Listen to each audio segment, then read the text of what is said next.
On perfect days, the wilderness becomes luxury. The sky and the canopy are the Sistine Chapel, and every leaf and wildflower the crown jewels. With a warm fire and the company of the trees, time spent outdoors shows you what it means not just to be alive, but to thrive. Now, we would journey into the woods to experience it for ourselves.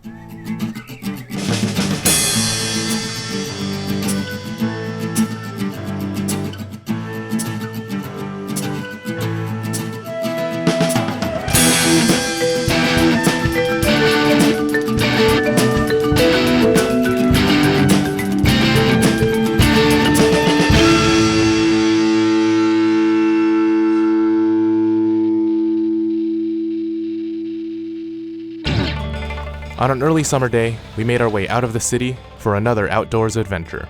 For a day with such idyllic weather, we decided to return to an idyllic part of the Midwest, Allegheny National Forest.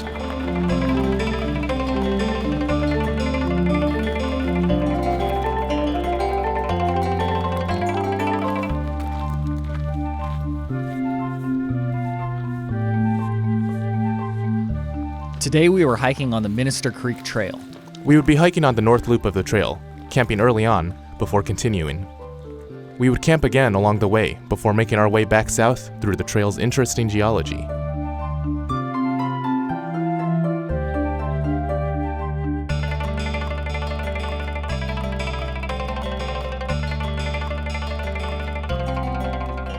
We were met with beautiful, lush greenery and perfect weather as we started out on the trail. This is perfect. There's been a lot of times where I've walked out of my house and just been like, man, this is perfect weather for camping. And now, I'm camping in that weather. And with the weather were plenty of beautiful wildflowers and plants. We've talked about wood sorrels all the time, but these are some of the biggest I've seen, and I've never really seen flowers like this. Usually it's just yellow flowers coming out of them, but these are really beautiful white and pink ones. It looks like somebody just took a paintbrush and painted the petals. But these, of course, are edible and have a nice sweet sour taste. And down here is a plant called knotweed, and this is also edible actually. And when you look at some of the younger plants, you can notice a sort of faint purple V shape on the leaf. And when the leaves are a lot younger, they're a lot more prominent. Moss and foliage, which glowed in the sunlight, added to the forest's lush and lively atmosphere. The openness of the trails, the forest's understory, and the glow of the sun reaffirmed to us that Allegheny was an incredibly welcoming place.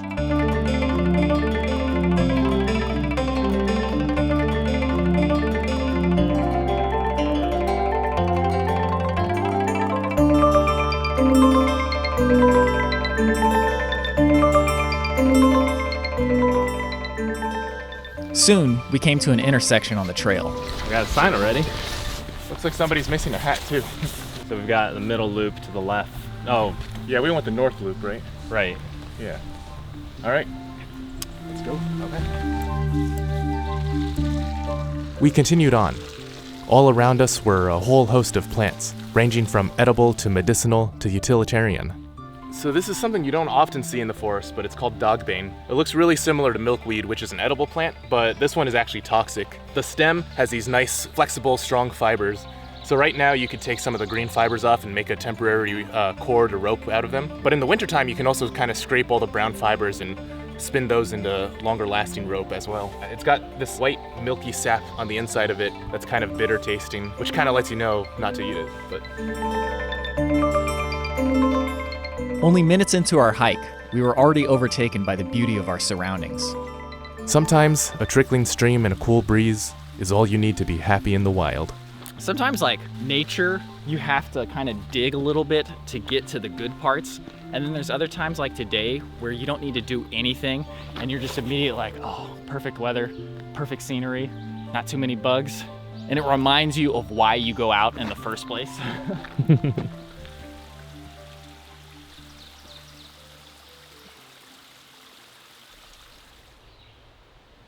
The trail still had much more to reveal, so we continued deeper into the forest.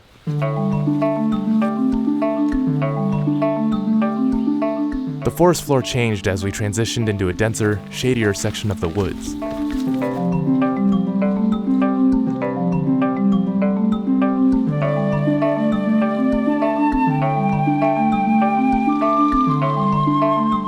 We passed by another junction, hiked over rivulets, and past jack-in-the-pulpits and a variety of other plants. So these leaves belong to a tree called striped maple, and I think you generally see this more sort of to the east of the US, around like West Virginia and this region. And even when these trees get bigger, this one's just like a little sapling right now, but when they get bigger, the bark is kind of still a bright green color and it has these stripes on it. You can still kind of make that out on these thinner branches, hence the name striped maple. And you can see that they're also like opposite branching just like every other maple tree.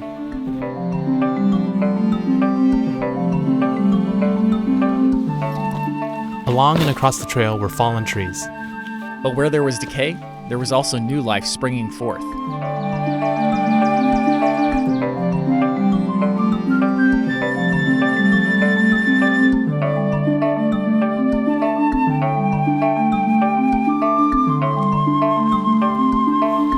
So we came upon a junction that didn't have a sign, and after we looked at the map a little closer, if you go right, it's actually a fishing trail that goes off the main trail. So this is the way we want to go, and we'll hit a bridge soon. We soon came across a clear, calm stream. There's like some sort of mini trail. Well, check it out, I guess. Yeah, I'm let's gonna check out this way. Okay. I'll come over around the way. It doesn't really go anywhere. That could possibly be something on that strip of land over there. There's definitely a fire ring right there. Let's go down there a little bit, see if something will reveal itself.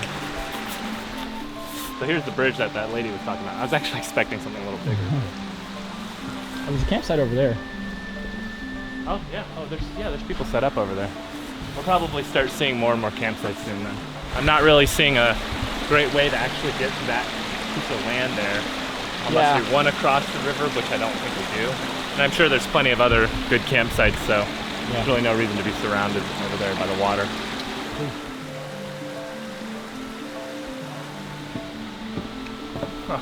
I reunited with the others, and Brian had spotted a familiar-looking mushroom. No, we've seen these. These are black-footed polypores. There's like one log at the local park where we always see them growing. My first thought was dryad saddle or chicken of the woods, but I know dryad saddle is more, it's thicker, right? Yeah, and it's got more of a pattern on it. Yeah.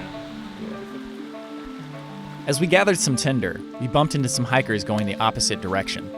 And they said there's not too many campsites up ahead, so we may have to turn back. Yeah, I feel like we barely hiked anything, so we can still manage to hike a little bit more before deciding. There's also a great campsite literally right here. That is true. Hopefully they were just not super observant, but we'll see. Okay, well we have this one to fall back on. Yeah, for sure. On the map there's some rocks marked up ahead, and I wanted to at least get to there and see if there was anything near there. Okay, yeah. I see the bridge that that lady was actually talking about now. It wasn't the one from before. All right. That's a really well-built bridge.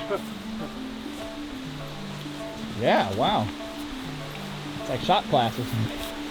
I feel like there has to be at least something that we could find. Like, I'm sure there's nothing once we go up in the hills, but the trail comes back down to another stream right there. And this offshoot might also have some stuff on it. Yeah, I feel like we've barely done any hiking today.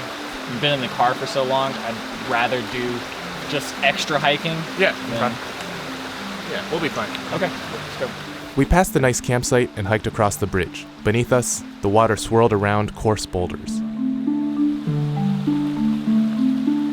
The trail then led us up to a forested hillside. Here, Andrew spotted some familiar plants growing beneath the trees and was reminded of a story from another camping trip long past. So one time I was hiking through the Smokies. Being my usual self, I was insistent on using natural toilet paper. And there's a plant called the false nettle. I didn't know it at the time, but it looks very similar to this plant right here. And I rubbed a bit on my arm, got no reaction. I rubbed a little bit more and it was fine. So I was like, well, I'll use this for toilet paper. The leaves are nice and wide and thick. If I gather a few, I can use that. The next day on that trip, I thought I saw the same plant and didn't bother testing because it looked exactly the same. So I gave it a shot. The next day, and then once I got home, I was hurting real bad down there, and I had to put some medicinal cream to finally get rid of the pain, but it was pretty awful. But this is wood nettle, and yeah, if you brush up against it, you get stung real bad, and you can even see on the stems and the stalk, there's all these tiny little barbs. But they actually inject a little chemical in your skin, and it causes it to welt up a little bit. It's nothing really severe or permanently damaging, but it just hurts for a good amount of time. And up ahead, I spotted another plant that most people are familiar with.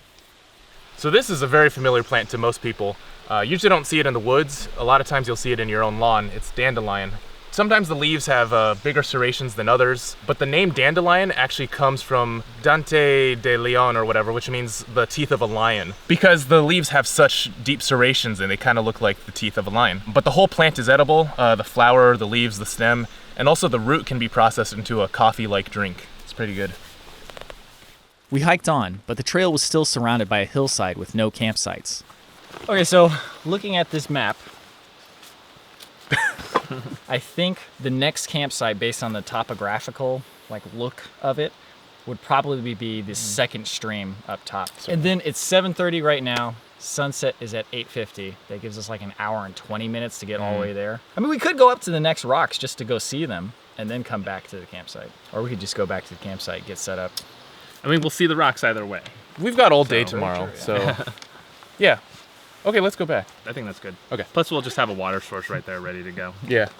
You guys know my opinion. Don't be acting like I have a say in this. All right, let's do it. It would be really funny and really unlucky if we got to that campsite and someone else had set up there. I was worried that because we were talking about, if we don't find anything, we'll just go back. I was worried if we had passed someone along the way, we're gonna be they're gonna take that campsite. Thankfully, when we returned, the campsite was still vacant. Yeah, this isn't too bad actually. You know, some decisions are not clear until after you've made them. So true. And our campsite even came with its own lazy boy. From the lowliest peasant to the mightiest king, everyone enjoys a good sit. I do have my chair though, actually. So I got my own throne. Not as good as this one. So this campsite has a mix of hardwoods and then these eastern hemlock trees. I was collecting some sticks over there. They're all kind of damp and not breaking super cleanly. But I walked over to these hemlocks, and these usually have really good kindling because the branches that are dead on the bottom of the trees that tend to fall off have super thin twigs. So I'm just gonna collect a bunch of those. But hopefully it's not too humid for the type of fire starting method I had in mind. As Andrew collected firewood, I started setting up my hammock. This time, I was using a handy knot with my tension lines. So you actually see Andrew use this knot a lot with his tarp setups, but one of the biggest advantages is that it's a tension slip knot. I can place it down in the ground, and I can adjust the knot without actually having to untie it. And that'll make my rainfly as taut as possible, won't get any saggy spots in the rainfly, and will avoid disaster like in Wayne. But it's a good knot. I figured I should probably learn it at this point since I always have Andrew tie it for me. In the meantime, I looked for more wood as the others continued setting up camp. Ironically, some of the driest wood was dangling over the stream. So today we're gonna be using the Bowdrill method to start a friction fire. Now, I should add a caveat, which is I'm using a kit, which makes it a lot easier than having to find material, especially because everything I found so far has been pretty damp. Just to be safe, we do have some birch bark, which is great tinder, but I've also got some pre-made, really fluffy jute tinder, and we've got the bow right here. And what I'm doing right now is I'm carving one side of the spindle so that it's pointier. You want one side of the spindle to be really pointy so there's as little contact and friction as possible, and you want the other side to be flatter so that there's more friction. And in addition to this, I've also got some beeswax. The beeswax essentially lubricates one side so that it creates less friction, which allows the spindle to spin smoother and allows you to focus on creating friction where you're actually gonna have your fire. And this is a little handhold for the top part. Really important is that you also prepare your tinder ahead of time, because once you have an ember going, you don't wanna be thinking about anything else. And did you do that?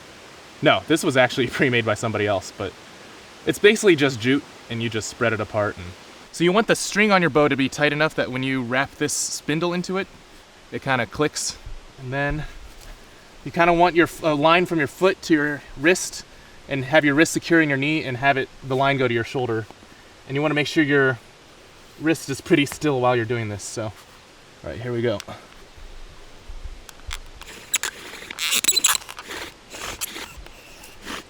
Oh, shoot. So how many times have you done this before? Maybe 6 or something. Oh, so you've done this before successfully? Yeah, recently though, only recently, so. The string might be a little loose, I'm not sure, so. Yeah, hold on. I'm gonna just tighten it really quick.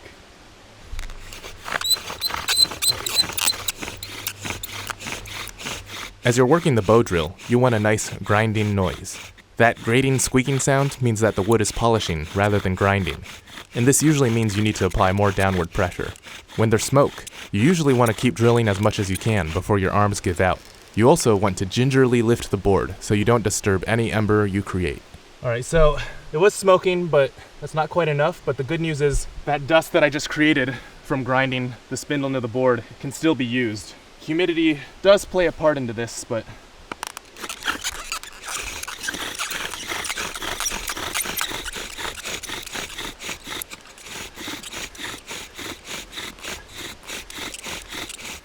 since the dust you've already made has been heated up part of the way, it's easier to ignite it on the second go. But with high humidity, what should create an ember in ideal conditions just ends up creating smoke. all right, do we have it? It's a little hard to tell. Can I get a light actually? Because I need to be able to see the smoke, but yeah, I don't think we have it. So we're just adjusting this tip so it's flatter, so there's more surface area to create friction.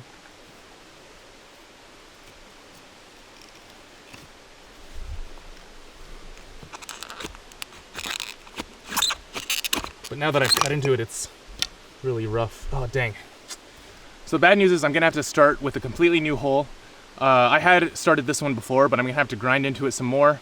And once it's worked out a little, I'm gonna have to cut a notch into it for the dust to collect, because this piece over here just broke off, so gotta start over.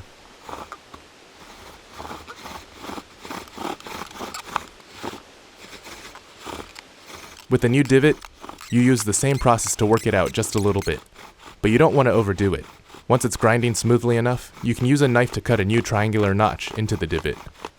It takes some patience and some carving know-how, but eventually, you can get back to it.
It's important to be light and ginger when removing and replacing your board, so that you don't knock over your pile of dust, which can be challenging when you're a little worn out from working the drill over and over.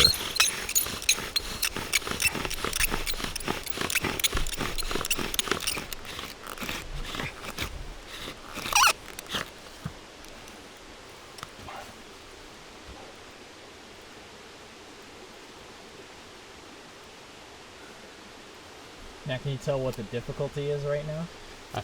I think it's the humidity. When it's drier, it takes less to ignite the stuff.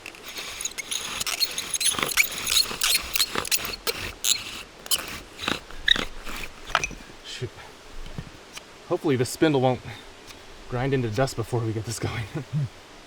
I've also been told that it's important to maintain humility and intentionality while working the Bowdrill. Believe what you want, but those are pretty good principles to live by regardless. Maybe the first few tries at the drill were just to humble me a little bit.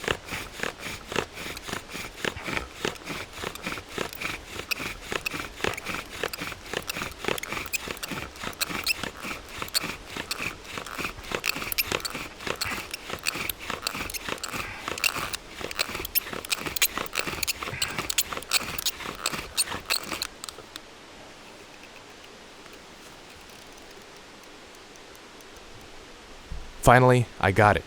The pile of dust continued to produce smoke on its own. You don't want to blow hard on the dust, or you may just blow away your ember, but you can gently feed it air. Now, once I see the orange of the ember, I'll feel safe enough to move it. Just giving it some air, but I'm being pretty gentle still. Okay. My hands are trembling.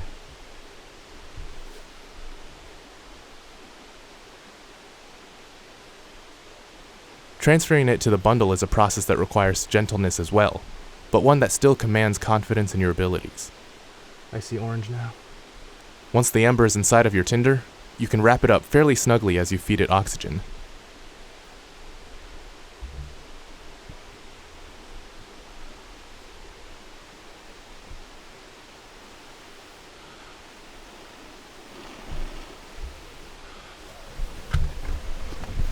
Ooh. Ooh. All right. And of course, all of the preparation of your kindling is critical. Without it, all of this work would have been for naught. Nice work. Wow.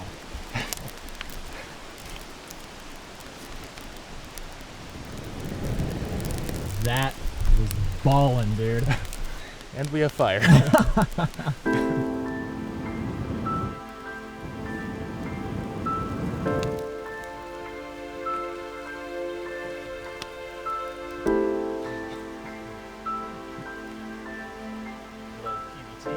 With the fire prepared, it was time to enjoy our dinner. Hawk Vittles bison stew, courtesy of one of our viewers, James Elder. This is bison stew? Yeah. I think the beans are a tad hard, but it's really good. Yeah, that's not bad. Really nice seasoning. It's like such a nice hearty meal, you know? Mm-hmm. It might be because we use too much water, but I actually kind of like how it's not like overpoweringly salty. Yeah. Oh, yeah.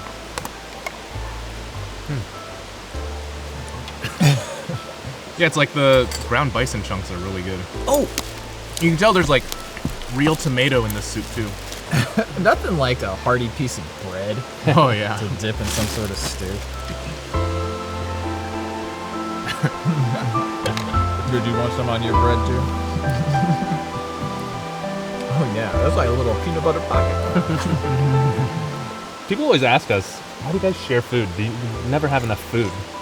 It's like, I always feel like it's enough for me. We also have more than enough. More than enough. Also, we eat a lot of snacks too off screen. That's true. You don't see all the eating we be doing.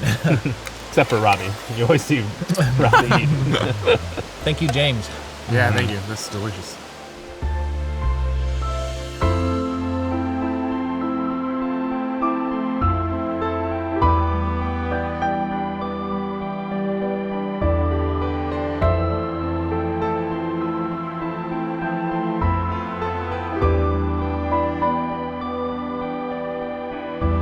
Some nocturnal critters took our place at the campsite as we headed into our shelters. But yeah, welcome back to the smallest tent ever. Yeah. I have not missed it. This time I'll suffer with you. Yeah, now you're getting your comeuppance. I didn't know I'd be part of that. It's not supposed to rain tonight, so we're gonna risk it. Try and give it a little more openness. We don't have the rain fly up. Famous last words. Could be very famous last.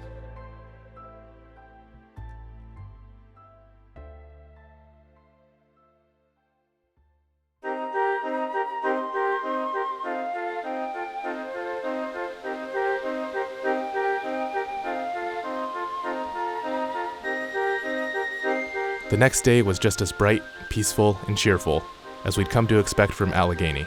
It was the perfect environment to practice some gong fu.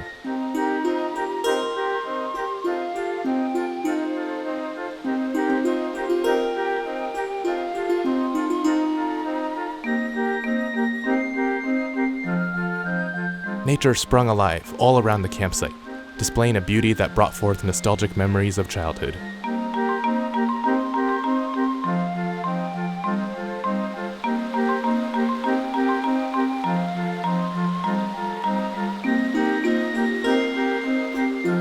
Soon, the rest of us woke up.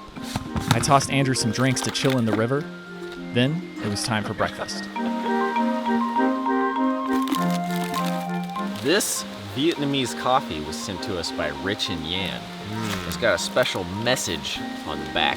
It is to a man's honor to avoid strife, but every fool is quick to quarrel.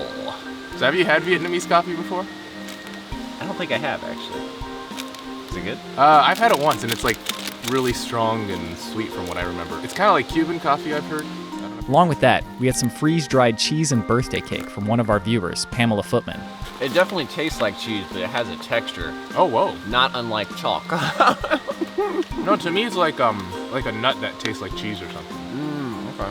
Next up, the cake. It's like some sort of really sweet cereal or something. This is not breakfast food. Yeah. Pour some milk in it. Brian woke up, and we waved him over. The coffee is already ready. Join us. Come try some of these snacks, too. I had a really Yeah, good that night, was like too. a perfect night. Yeah, it's real good. Wow, that is like super creamy. Here, try some of these indulgent snacks. These are like basically like cake croutons. Yeah. Yeah. Havarti cheese and pretzels. No one cares about the pretzels. Thank you, Pam. And thank you, Rich and Yan. Yeah. After our light breakfast, we filled up on water from the stream, and then we packed up. As we packed, a little silkworm did some morning stretches.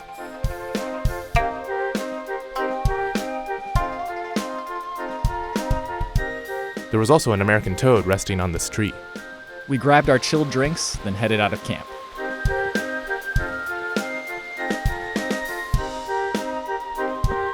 We made our way back across the bridge, up the hill, and through the trees. And we bumped into Josh and Carol, two fellow hikers who also watched the show. Nice to meet you. Did you have a shout out? To you guys. you guys are the reason why we're backpacking. We continued hiking, this time with new information about what the trail had in store for us. They said that there really wasn't too many campsites up until we reached around the North Country Trail. I think that's like where we expected to find a campsite too. Yeah, they said that there's plenty of water, and I guess we've taken the correct route because doing the overlook last means that we're gonna have a downhill at the end instead of a pretty rigorous uphill. And you know I like that. We sloshed through some mud, then came to an overgrown part of the trail. They definitely told us there was a place that was a little bit more brambly and scrambly, and this might be it. If this was the brambly section they had mentioned, it wasn't all that bad.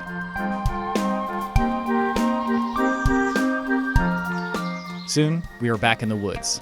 And in the woods, there are more trees to talk about. So this is actually a much better example of the striped maple.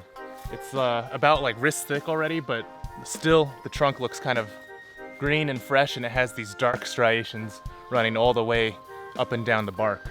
You can clearly see where it gets its name. And beneath the trees were other plants. So all during this hike, we've been seeing all these really pretty white flowers just all along the trail. And this is something in the rose family. I'm not exactly sure what species it is, but it's either a rose or something related to like raspberries or blackberries. But either way, whatever fruit is produced from that flower would be edible. Obviously right now they're just flowers, but over here there is a fruit on the ground that's growing called a partridge berry. We've had these before. They grow on these little vining plants. They don't taste like much, but I figured I'll give it another shot and see if I can notice some of the more subtleties of the flavor.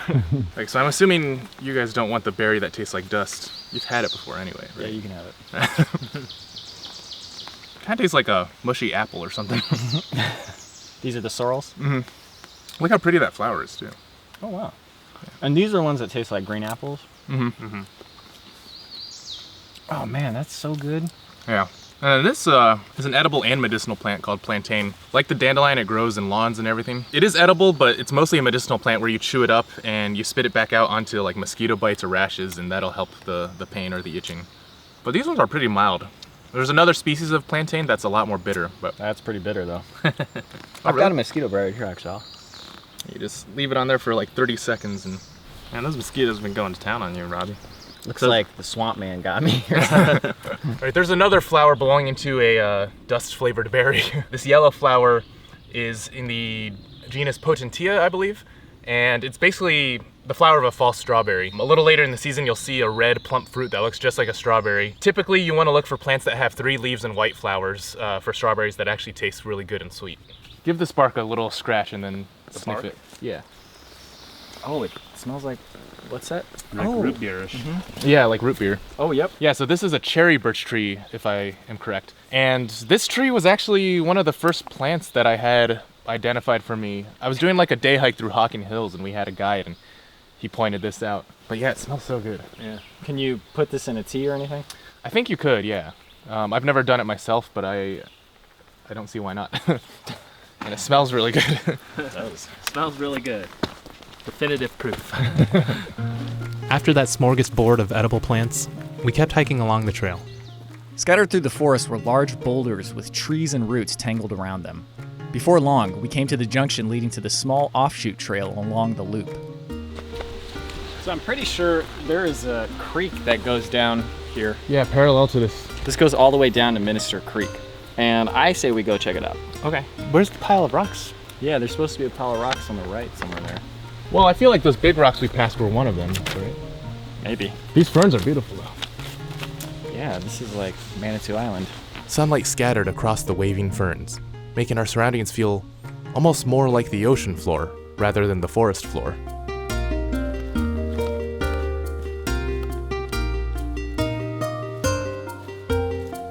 On the trail, we saw a garter snake, and Andrew found an old bone. I don't know what animal this belongs to, but clearly some sort of a limb. And the inside's been all hollowed out. All the marrow is gone. Oh yeah, somebody had a good meal. Yeah. Huh. Just off the trail was a path leading to a small campsite, which would be a perfect spot for lunch. We settled down by the stream and broke out our previously chilled drinks. Okay, so we got these fruits jelly drink from Rich and Yan. This one is aloe vera flavor. This one's lychee flavored. These are like 2 of my favorite flavors. And we put them in the river to try and colden them up. In colding them. There's jelly Oh, all that's right. so weird, but I like it. Oh wait. Ooh, yeah, that's flavor. good.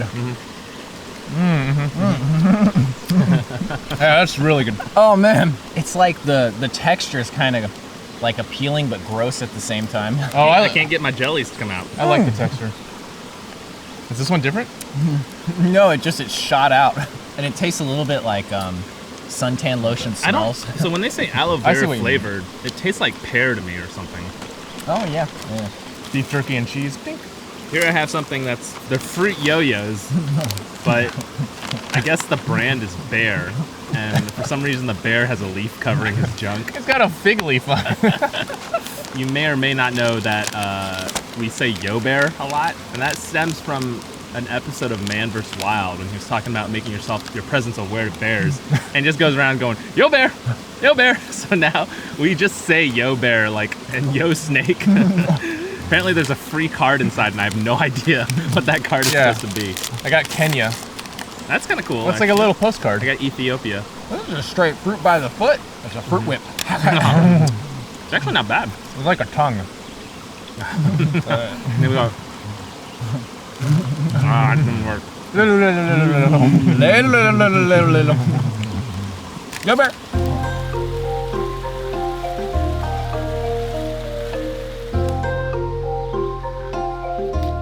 Afterwards, we went back on the trail and continued further down, but it was getting more and more crowded with the vegetation. I think it's just gonna get thicker. I can't imagine it's that interesting at the end. Yep. Yep. That's why I gave you the dismissive and patronizing shrug.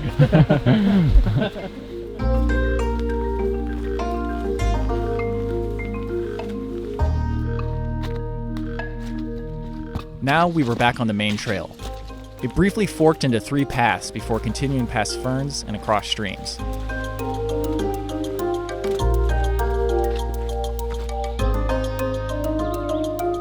We passed by more rocks wrapped in tree roots, and off the trail was an even larger boulder.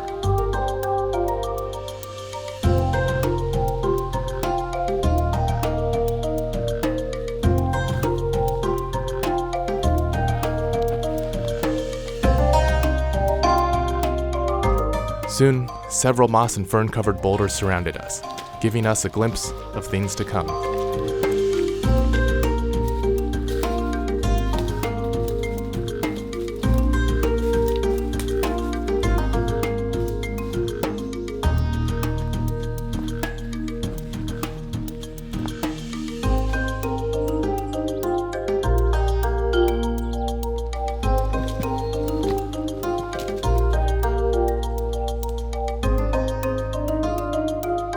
Seeing these gargantuan boulders scattered throughout the forest gave us a new sense of scale, both in terms of size and time.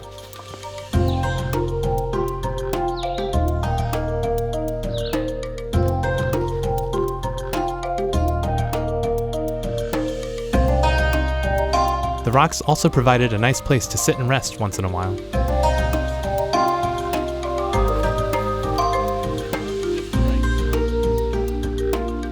As impressive as the massive boulders were, there were also wonders growing far below. So these really beautiful umbrella-shaped plants are called May-apples. I think these are all first-year May-apples because they all have a single stalk, but sometimes you'll find one with two stalks branching off, kind of like a Y, with a flower or a fruit in the middle. And that fruit will grow into a big green ball, like maybe the size of a ping pong. Later in the season, like around August, you'll see these fruits shrivel up into sort of like a yellow, wrinkly texture. And that's the perfect time to pick them and eat them. Now, if you eat too much, you can get a little sick, but these fruits are so delicious. They taste like passion fruit, kind of. And they even have a similar texture with like the seeds and the slimy inside, but it's like such a delicious, sweet flavor. The only downside is that because they're so delicious, it's really hard to find good ripe fruits because usually the deer or other animals have eaten them already. This trail is really nice because it's nice and maintained, or maybe it's just well traveled enough that it's not overgrown. It's been relatively flat too, which is always a great blessing. Yeah. Yeah, just open and peaceful and calm.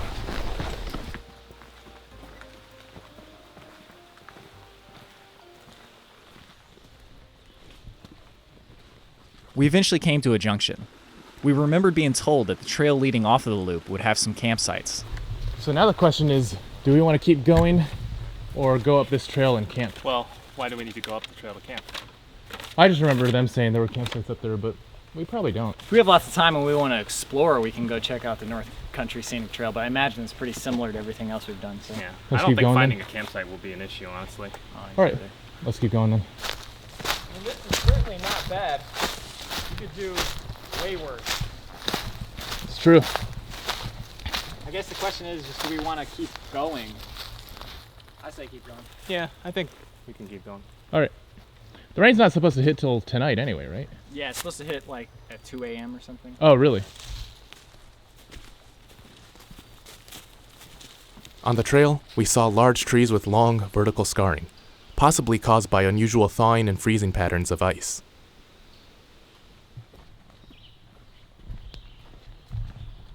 We passed by more boulders and ducked under a fallen beech tree.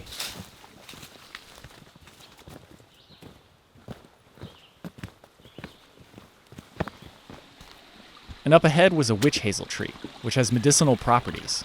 And the leaves are astringent, so just like other medicinal plants that are good for bug bites, it kind of like sucks out all the stuff and reduces the inflammation. They also sell witch hazel mixed with like an alcohol solution in the pharmacy for similar sorts of treatments. The trail entered a grove of saplings, and through the foliage, Robbie made quite the discovery. Yo, there's a heck of a campsite down there. You see that? Oh, yeah. Yeah, I guess there must just be tons of stuff. Oh man, let's get down there. Let's do it. This is what I'm talking about. Come on, son. This is what I'm talking about. Yeah, cool. Look at that. Pick of the litter. Wow. Oh, man. Oh my goodness, dude. Andrew! You gotta see this! This is fantastic.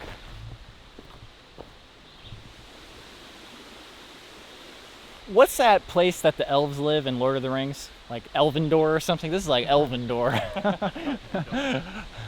Wow, and it just goes on and on. This is Triple Fork Campground. This is about 3 miles, right? It feels like we just entered like a medieval civilization. Like we just came out of the woods and like some farmer John's got his plot over there and the castle's just like a mile down.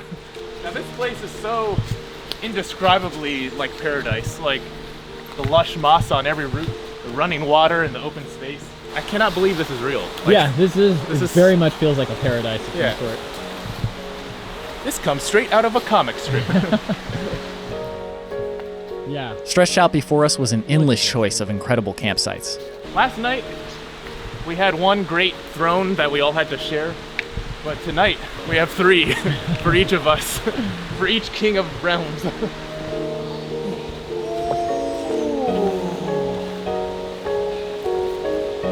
Yo. Doesn't get better than this. After sitting on our thrones, we went for a swim in our private pool.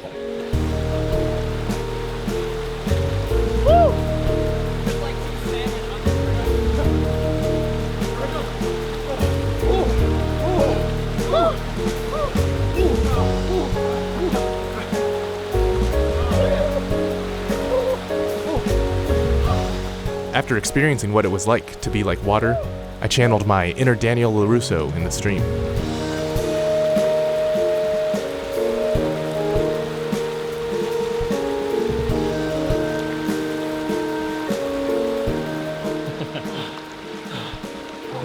It feels good, but it's also like painful. Man, the relief of getting out is palpable.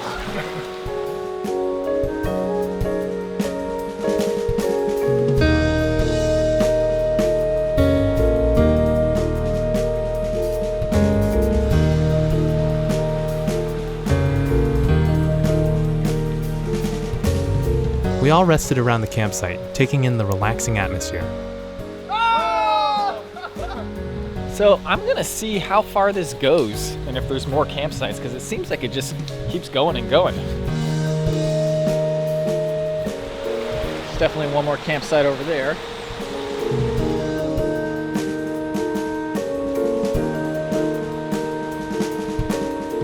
Oh yeah, there's a whole nother campsite over here. Man, how far does this go? It's just like an endless set of campsites. That's probably about the end. But it looks like there's even more campsites across the way. Endless campgrounds over here. It was pretty incredible getting such a luxurious site and having no one around but the wilderness.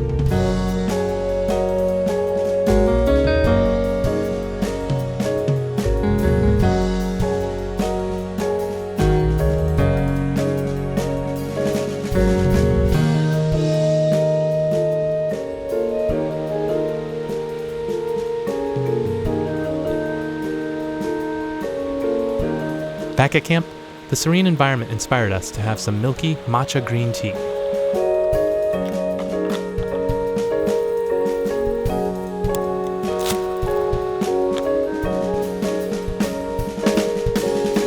Milky green tea, thanks to Rich and Yan once again. Yes. I love green tea, especially the milky variety. The last time we had milky tea, it was Brian on halfway to the summit to Mount Kumotori. Oh yeah, the royal milk tea. Ooh, that's really hot. It smells really good though. You can taste it. Yeah. Oh yeah. Oh, that's so nice. It like tastes clean, you know. Even though it's milky, it's like got that clean green taste. Clean green giant. It tastes like how this environment feels right now. Yeah, it's nice sweet taste. I don't really taste the green tea that much, but it's good. Oh, really? Yeah. What is this, dog food? It definitely just reminds me of like more of like what a green tea ice cream tastes like. I need to drink tea more often when I'm camping. Like this is the perfect tea This environment. is the time to drink tea for Yeah, sure. yeah. There are no words to describe this right now. Idyllic. That's about as close as you can get, I think. Yeah, Idyllic. yeah. Before long, our idyllic afternoon faded into a dreamy, golden evening.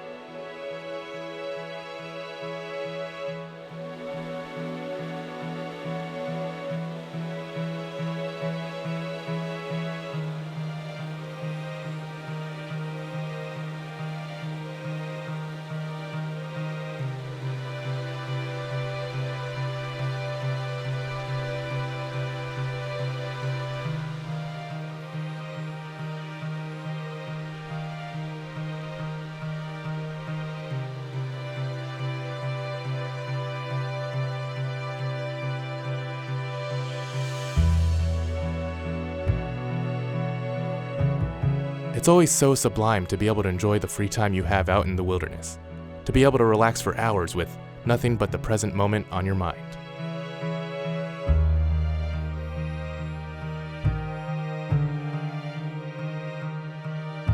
As the sun set behind the hills, we started to put up camp. My rainfly had somehow gotten a hole in it, so Andrew rigged up a tarp beneath in case it rained.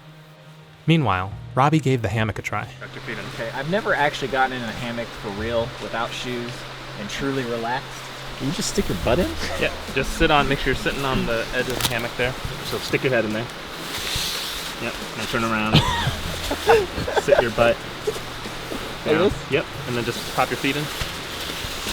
And then your head should be on this side, and your feet on the other side. Okay, that is pretty nice. That is not bad at all. Yeah, this is super comfortable. Whoa! And it's more spacious than I thought. Look, I could give birth right now. While we can't give birth in the traditional sense, it was time to give birth to fire. And to keep the analogy going, we were about to deliver triplets via C-section. This is called a blast match, and Andrew got it for me for my birthday. I don't know. Oh, happy birthday. Oh, yeah. Birthday was just like a few weeks ago. Yeah, and I don't know how it works or like what I'm supposed to expect. But he says it's like a flint striker, right? Yeah, it's like a flint striker on steroids. Okay. So what do I do, though? You put the end of the ferro rod into the tender, Okay. and you press down on that thing. Uh-huh. So like I go... Yeah. Okay. Oh, whoa. Whoa.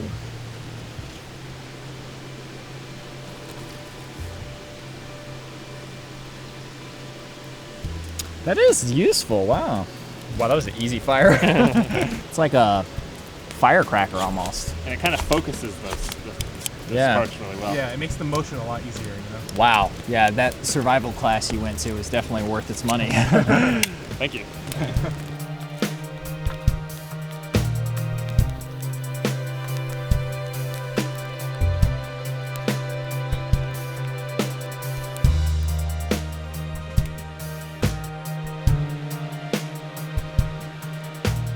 Even though our day had been super relaxing, we were hungry for some food. So when we went to Red River Gorge, we ran into a guy named Ron. He gave us these Packet Gourmet meals. We'd never heard of Packet Gourmet before. And Thomas was like, well, let me reach out to Packet Gourmet, see if they can send us anything. And they sent us good stuff. All-American Works Burger. And apparently you need tortillas for this. We didn't know that. But we do have bread. And they come with like little packets of stuff. It's like very homemade 1950s fun. Look at this. It's like a little baggie of cheese or something that somebody prepared.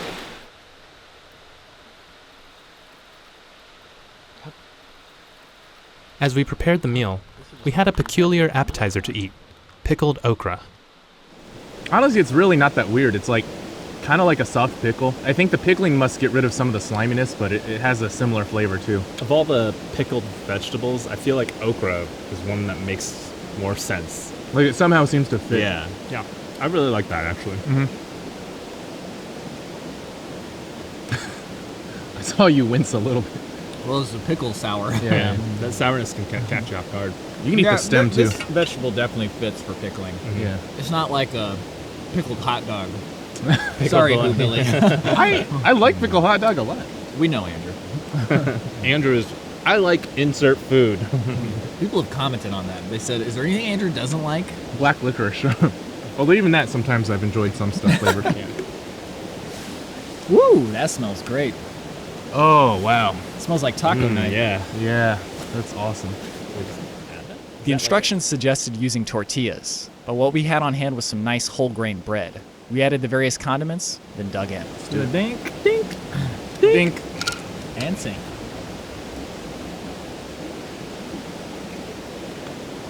If there weren't smoke in my eyes, I'd be enjoying this. The taste is really good.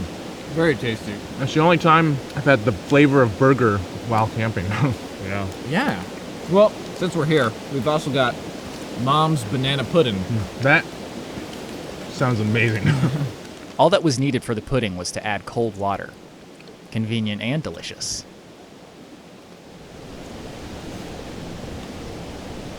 That is incredible. Excited. Like, there's no two ways around it. That is banana pudding. Wow. I would just buy this normally at home and just eat it when I want banana pudding. Seriously. Because all you have to do is add water and just let it sit. No, well, that was a solid meal tonight. Yeah, that's so good. It's funny how a couple of rocks, a river, and an open campsite can feel like luxury. Memories may become more pleasant with age, but these memories were fond from the start. You know, it's not often that we have so much time to mill about camp. Yeah, it is a nice change of pace. I don't know, do you guys get bored when you're at camp and there's nothing to do? I feel like it's just, when you're camping, it's nice to have that time off sometimes. Yeah. Like, Bored is way too strong of a word. yeah. It's more just like a nice chance to finally sit with your own thoughts. Yeah. With no distractions. Yeah. It's bored without the negative connotation. Right, exactly. Because like when you're bored at home and you have nothing to do on your phone, but you're looking at it, or you have nothing to do on And your you're, like, computer and you're restless, looking at kind it. of. Yeah, but here you have nothing to do, but you don't have the other things to distract you. So you get to think and... It's like you're not doing anything, but it's on purpose. And you need moments like this to slow down. And just like put things in perspective, really. Yeah, so whether it's like in civilization or in the woods, like learning skills that make you feel more comfortable, that's something nobody can take from you. Like you can buy other things that make your life more convenient, but having actual like knowledge or physical skill really, it's with you forever as long as you keep practicing it. Yeah. Or experiences too. Yeah, that's true. Yeah, like those last a lifetime, and they only get better with age. Yeah, that's true. Yeah. That's true. It's funny because we think of it as like memories degrading, but actually it ages like a fine wine. Yeah, the joy of it, it just gets creamier. What do you think Thomas is doing right now? He's like in a jacuzzi with lobsters in it, with like various Like lobsters seasonings are and cooking in the jacuzzi. They're like swimming slowly, getting cooked, and then he just waits for them to stop moving, and that's when he starts to eat. just takes them out and goes...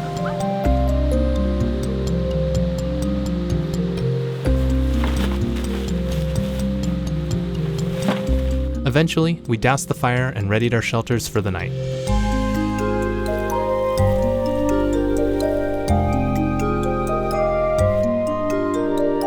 So we're expecting possibly rain tonight, and if I lay my tarp out completely, it'll probably poke out and rain will get pooled up in the middle. So I just took my backpack and folded all the corners in and put a rock on it. And these lights from one of our viewers, Greg Gustafson, made preparing our bedding that much easier. starting to think should have brought the other tent. It's like when you put the rain fly on and have your stuff under the little vestibule, it kind of pushes in on the space you have in here. Andrew got all situated, and now he's got to pee. Might as well do it now while it's dry. Don't want to be stuck in here with a full bladder. Yeah. With all that rain trickling. As we're laying here, I think we realized that we're not all that tired yet. It was like 9 o'clock or something. That is one disadvantage of always hiking in at night, is that when you actually do get to bed at a normal time, it feels too early. Yeah. Okay, good night.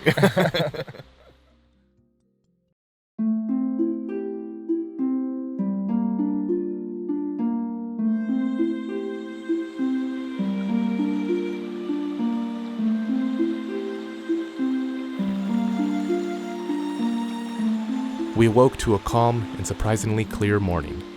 We reflected on our night while packing up our gear. That was some sleep. We looked out. It's like it did rain. It was just so light. It was hard to notice. All I know is both nights, sleep was so comfortable. It was just so hard to get up, man. Yeah. Like, I feel really good right now, but I could also immediately go back to sleep. Yeah, it's something about Allegheny makes you like stay at your campsite till 5 p.m. If it just stays dry and cool, then I will kiss the ground.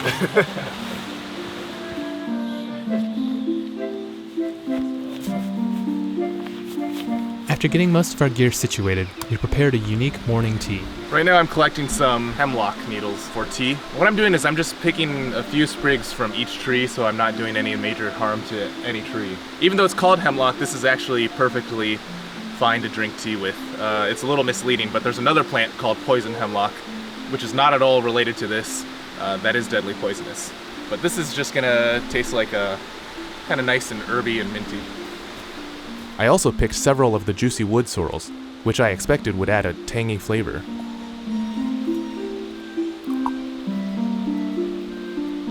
Those turn brown. Yeah. This actually smells like one of those like fruity tea blends to me. It's pretty mild, but it's good. There's like a hint of like herbal fruitiness to it, I think. Yeah. Tastes like a hotel in China. What does that even mean? It means there's an exotic flavor to it. Okay. And a hot water of some sort. Okay. But it's not very strong at the same time. Yeah. And you just got up and you're still kind of jet lagged. Now it all makes sense, right? That's probably the poison of the hemlock. No, just kidding. Oh man, that feels good to drink.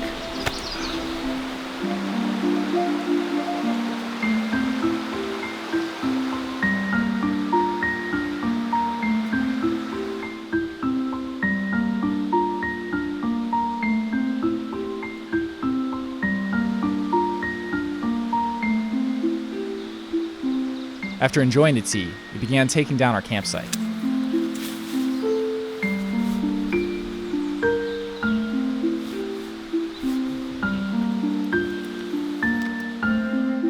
With our bags packed, we left the campsite and returned to the main trail.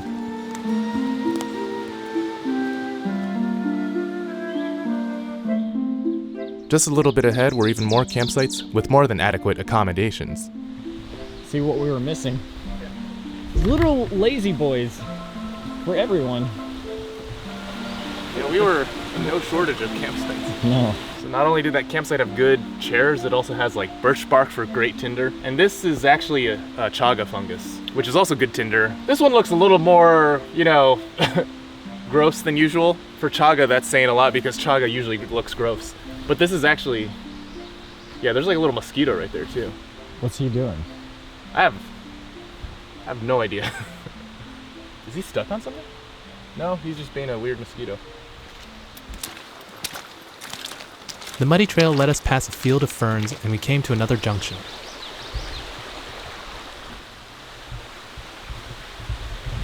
Yeah, so the next bridge will be about a quarter mile down that way, I think. This is the North Country Scenic Trail. Yeah. This is the North Loop.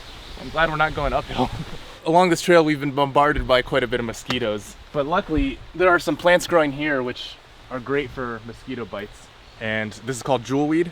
It grows a lot of times in like wet areas like this. There was actually a ton of this at the beginning of the trail, but it's got all this juice in the stem and you just kind of crush it all over your bites and it'll help with the itching and stuff. This is also good for like poison ivy and skin rashes and things like that. But yeah, this stuff is great and it's nice and juicy. You can hear that juicy sound. Well, you can hear that juice. This is horrible. You're not a fan of the juicy sound.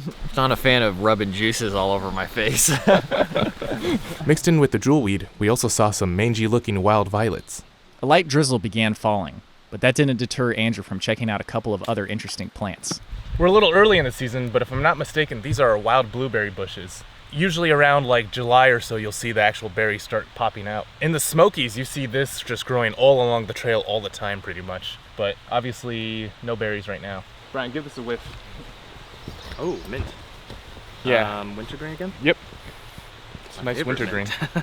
Got some blueberry and wintergreen. This is like a grazer's heaven. Minus the rain and mosquitoes. We came to a calm but wide and deep stream, and took our boots off to cross it.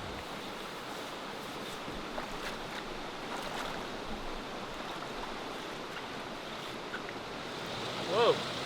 There's some funky slime molds on this log. We took turns with the flip-flops as we crossed the stream. The water was cool and refreshing on our feet.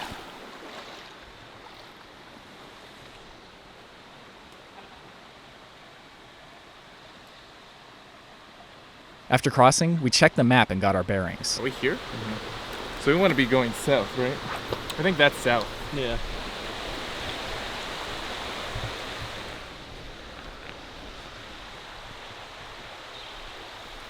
The trail ran parallel to the stream, and in a rotting log, we saw some slime molds, like this wolf's milk. There's a couple slime molds on here. I'm going to take an educated guess and Say the yellow one is dog vomit. You know, they always have weird names like wolf milk and chocolate tube.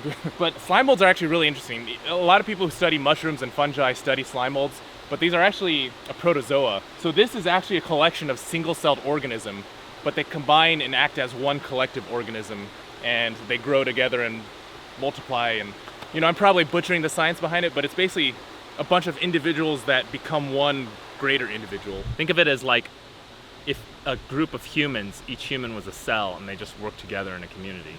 They're considered, they can work together to achieve things, but they're not considered like one human. But it kind of acts like one, right? Or Is it like the Borg? so it's interesting. This downed beech tree has some new spring growth coming out of it. Usually around June, like, you don't see leaves this fresh, but when they are this fresh, you can actually just pick them and eat them like a salad green. And you can see they've got the typical cigar-shaped buds of a beech tree. They kind of just taste like a neutral, greeny kind of taste, but anyone want to try? Nope. You don't die. You can imagine with like salad dressing, it would be actually pretty good. Actually tastes a bit like oat bran or Wheaties or something. With that, we continued on the trail, passing by a campsite and hiking into sunny patches of forest.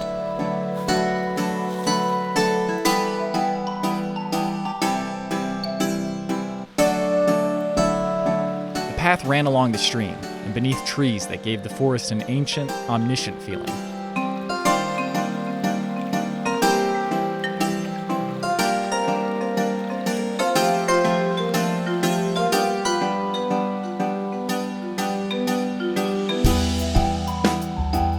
Amid the tangle of roots, brightly colored fungi grew on fallen logs.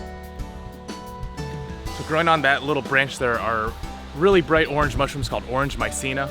They're not edible or anything, but they're really pretty, and when you touch them, sometimes they stain your hand orange. And I think a lot of people often ask what they are because they look like something special, and a lot of edible mushrooms are actually orange. And for some reason, I always see them growing on dead beech branches, and it looks like in this case, it's no exception. So. We hiked up a steep hill, past some blackberry flowers, and into an open, fern-filled grove.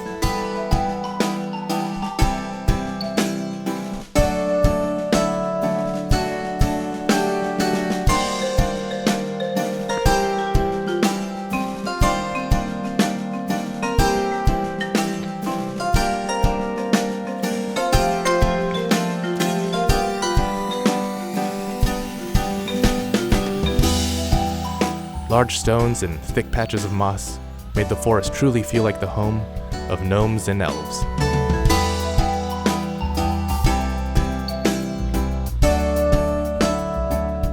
But soon, we entered a completely different portion of the hike.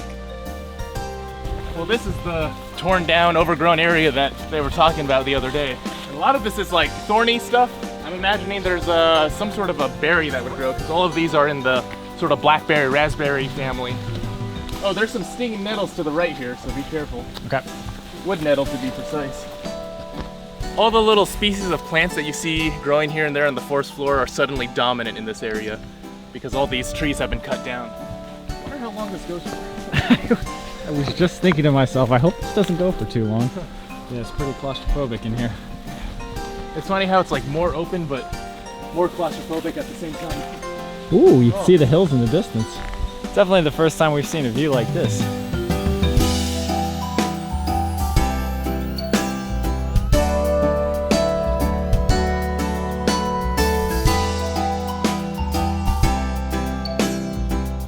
As beautiful as the views were, this was definitely a much thicker, thornier section than the small patch of brambles we had experienced the other day. Yeah, I think this is actually possible that this is the thickest that we've ever been through. On an actual trail, especially.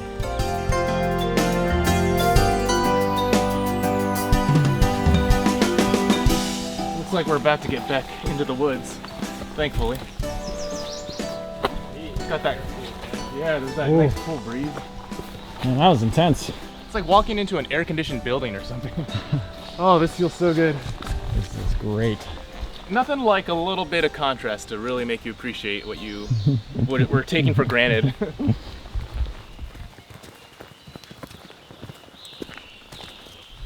The bird sounds here are just like totally unreal.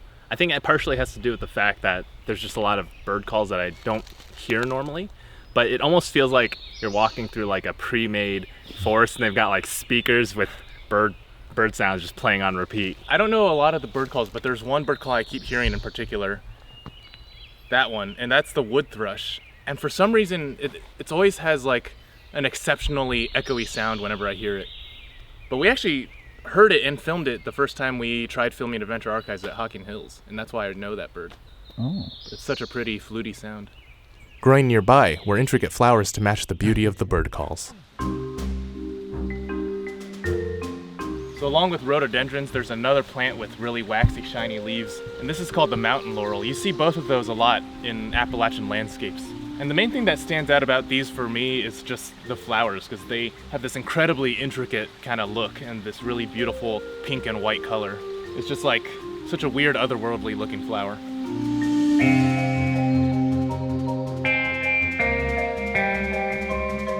We entered into another section of the forest scattered with large rocks. And in the soil below, salamanders scurried about.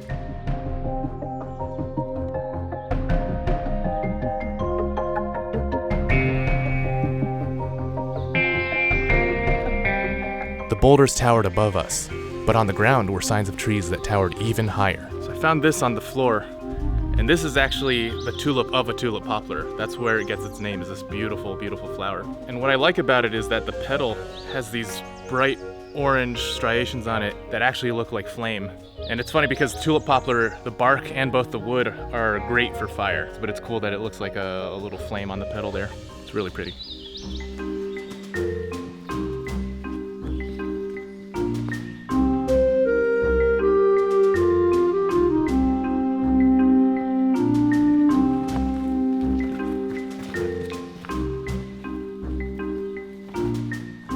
We often talk about the dichotomy between struggle and leisure and nature, and how the contrast between the two reminds us how little we need to be happy. But sometimes it's the most peaceful, pleasant moments in the wilderness that really hit the message home. On perfect trips to the wilderness like this, a small stone chair and a dip in the river can take an already pleasant moment and make them that much better. When you boil down any creature comfort or material want to find what lies underneath, you discover that they all point towards the same things. Things like community, health, security. We don't need vast amounts of wealth to be happy. We don't need big mansions, and we don't need shiny cars.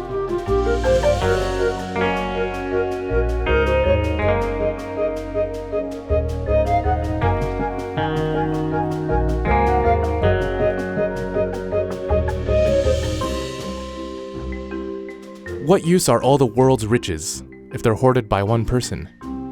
What good is a luxurious home with nobody to share it with? Yes, dealing with the roughness of nature can make you truly appreciate the small things in life. But a pleasant day's breeze and the soft glow of the evening sunlight can reveal to you all the same how little is really needed to live luxuriously.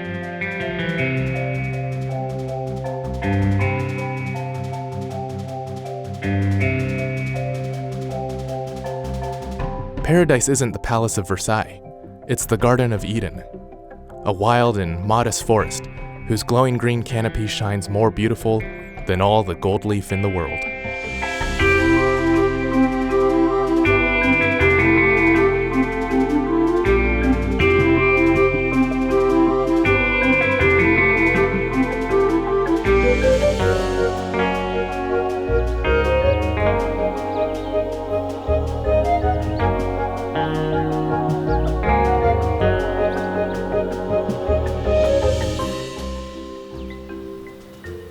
This really was the perfect way to finish it. Like, we had that sweaty uphill hiking, and then we came to this overlook, and we just really, it feels like we earned it, you know? Yeah. And the payoff is just that much more rewarding. It's hard to imagine we were down there.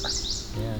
Whenever I see an overlook like this, it's just always mind-boggling to me. Because when you're hiking and you're on the trail and you're just referring to that map, you can only think of that little enclosed location, but then you get up here and you think like, man, there's just miles and miles of just trees and mountains. Yeah, it's a good change of perspective to be up here. When we collectively abandon the palace, when we tear it down and let a forest grow in its place, we may all begin to feel much happier in life.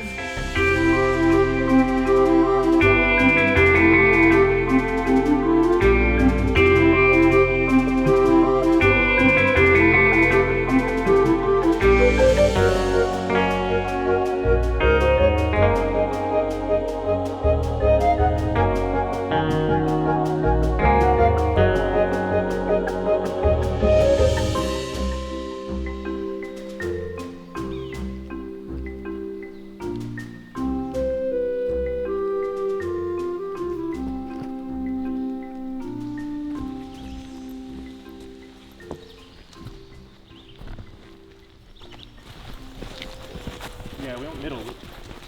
Maybe somebody got lost. Weird. Because we saw that also at the first junction sign too. Yeah. Oh, really? Yeah. Well, I am doubly glad we picked this direction because this would be a really difficult uphill if you started from down here. Yeah. Oh, yeah. Ay, mosquitoes! Yeah, the parking lot's like, you might be able to see it from here.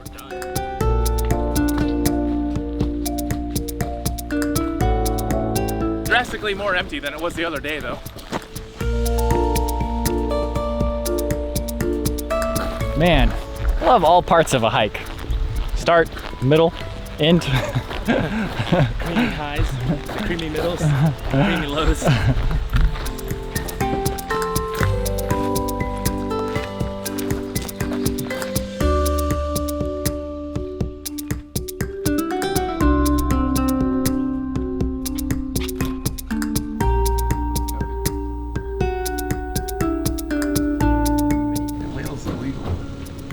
Was it legal? I think so. Well, we're going illegal today.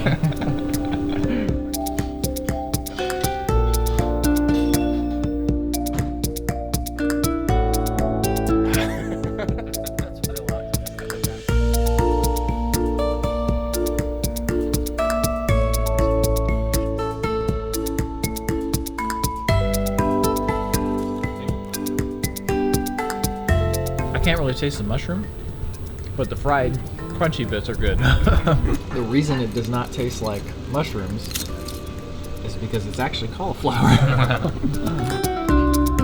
Was it like you getting a picture? Here we've got the whale dinner. That is huge. It's like one piece of fish. Hold it next to your face. That's giant.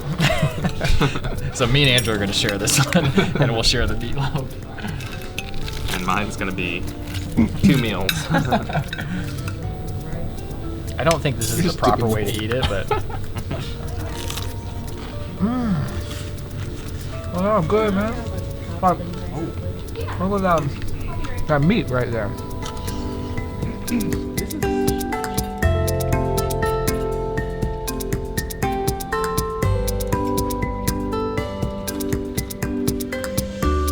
How's that tartar sauce? It's good, so is the meatloaf. Really good spices. Oh, these potatoes have the skins in them. That's how I like it. Yeah, potatoes with the skins are the best potatoes. This place has something called the Whale Challenge, and you eat like 4 pounds of fish, a whole loaf of bread, Bowl of our coleslaw, an order of French fries, and a piece of our signature gob cake. Andrew did it all. I did not. This is a dark chocolate cake with a whipped vanilla icing, and it's made by her grandmother. So it's gonna be good. You already know it. Thank you. Actually, it was really good.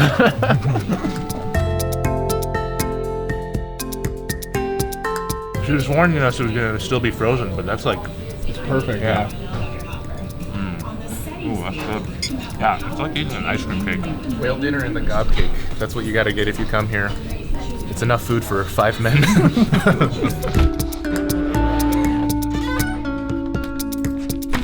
Wow, it's quiet. Oh, it is.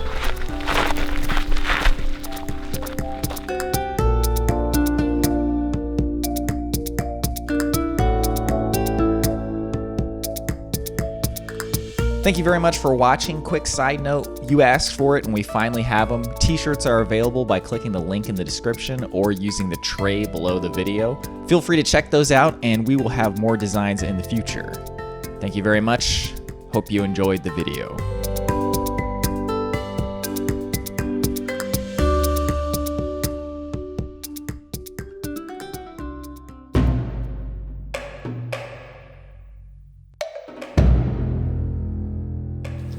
Jim Potts? I see your skills have gone beyond the mere physical level. Your talents are now at the point of spiritual insight. I have several questions. What is the highest technique you hope to achieve? To have no technique. Very good. What are your thoughts when facing an opponent like S11N? To keep sharing and caring. Continue. A good fight should be like a small play, but played seriously. A good martial artist does not become tense, but ready. When Clinton and Corin Johnson give a shout out, it is to Noah and Mila Johnson. When I receive a shout out, it is from Josh and Carol Riggs. And when there is an opportunity, Jason Bourgeois does not hit. It hits all by itself. No! You mean it was Jasper Caparata the whole time? He was the one controlling it? Eric Brummel was telling the truth. He really wasn't doing it. Yes. That's right, good boy. Too bad you're not your sister, Melissa Pooler. You would have figured it out a long time ago. Duh! Please, Mercy, I beg you! I've already given you back Aunt McBride's soul, haven't I? You want to know whether I'll forgive you or not? Why don't you just do what you do best and read my mind? No. Answer this. Will I hit you with John Truitt? Or will I decide to deck you with Lisa Truitt? Well, since you're asking, you'll use John Truitt? No. Then Lisa Truitt? No. You're not gonna use both, are you? Yes.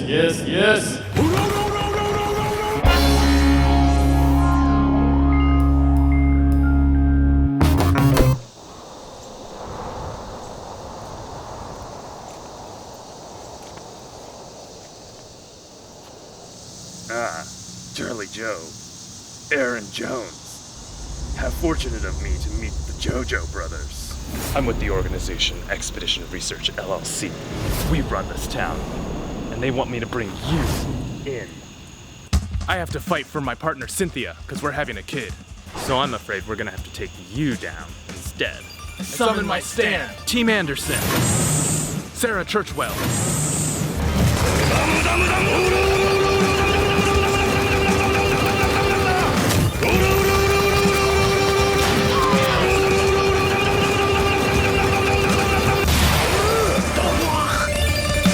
Shout out to Cincinnati area backpackers. You can never defeat the power of brothers who are each other's stands.